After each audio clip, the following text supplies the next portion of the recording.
Это у нас новая воздухогрейная печь. Называется она «Бархан». Попозже у нас будут фотографии. А в данном случае на 400 кубометров. Правильно? Да. Угу. Представляю вам Павла Полина, технический директор компании «Эволюция тепла». Небольшой короткий эфир мы сегодня сделаем на тему основных особенностей нашей печи и расскажем, начиная от внешнего вида и заканчивая какими-то функциональными вещами. В данном случае у нас есть возможность поснимать и даже сравнить ее с той же печью Бутаков. Может быть, мы с этого и начнем, Паша? Да, можно начать с этого. Печь, конечно, по своим характеристикам, так скажем, принципу похожа на серию котлов воздухогрейных профессора Бутакова. Это тоже печь, которая греет воздух за счет конвекции. Единственным плюсом Бархана от Бутакова является то, что вся печь состоит из конвективных труб. Если у Бутакова 8 полноценных конвективных труб, которые именно пересекают топку, то здесь у нас по 8 с каждой стороны. Сечение у труб у 400-кубового это 60 мм со стенкой 3, это электросварная ВГП труба. Сама топка выполнена в круглом форм-факторе, то есть она достаточно объемная. Глубина топки сейчас здесь, вот, по-моему, порядка 50 сантиметров. То есть туда спокойно влазят полностью дрова, любые, потому что в основном дрова у нас 40-45 сантиметров, она 50 сантиметров. Да, полноценно, удобно. Да, вполне как бы залазят любые дрова. Топка снабжена колосником усиленным из 6-миллиметровой стали и зольным ящиком для удобства прочистки.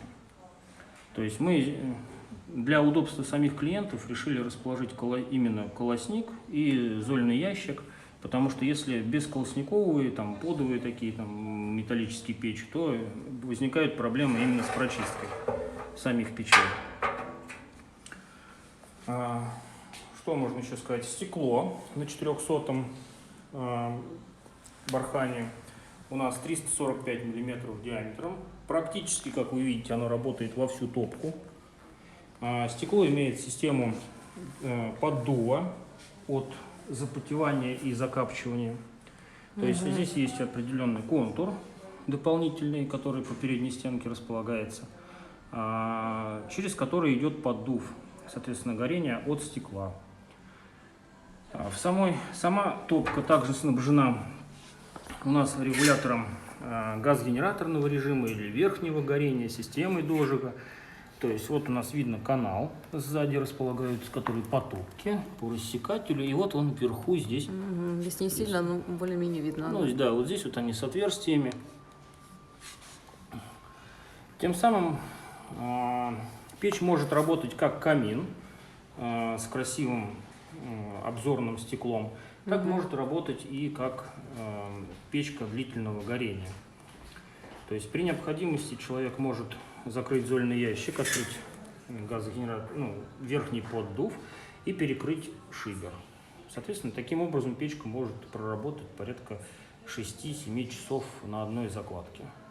Это если с Бутаковым мы сравниваем, примерно одинаково? Да, примерно одинаково, да. Но здесь в этой печке вы еще получаете абсолютно другой дизайн, больше само стекло и быстроту прогрева помещения. Так как конвективных труб больше, само помещение прогреется в 2 раза больше от такой печи. Где-то там кто-то говорил, что подставка как бы выглядит хлипкой. Она очень изящная, и поэтому на самом задали деле, вопрос. То есть печку нельзя свалить никак с этой подставкой.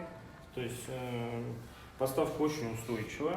Она была специально сделана таким образом, чтобы она не выглядела монументальной чтобы она как воздушная, легкая получилась. Легко выглядела. Печка надежно туда закреплена, сзади она крепится болтами к подставке от возможности опрокидывания с нее защищает. Защитные кожухи окрашены порошковой эмалью. Кожухи не нагреваются, защищают от прикосновений к печи. То есть даже при длительном горении температура наружного кожуха составляет 60 градусов. Дизайн действительно очень красивый. Я думаю, что в интерьере будет смотреться прекрасно. Возможно, позже, кстати, будут фото в интерьере. Кстати, у нас уже продали 5 печей.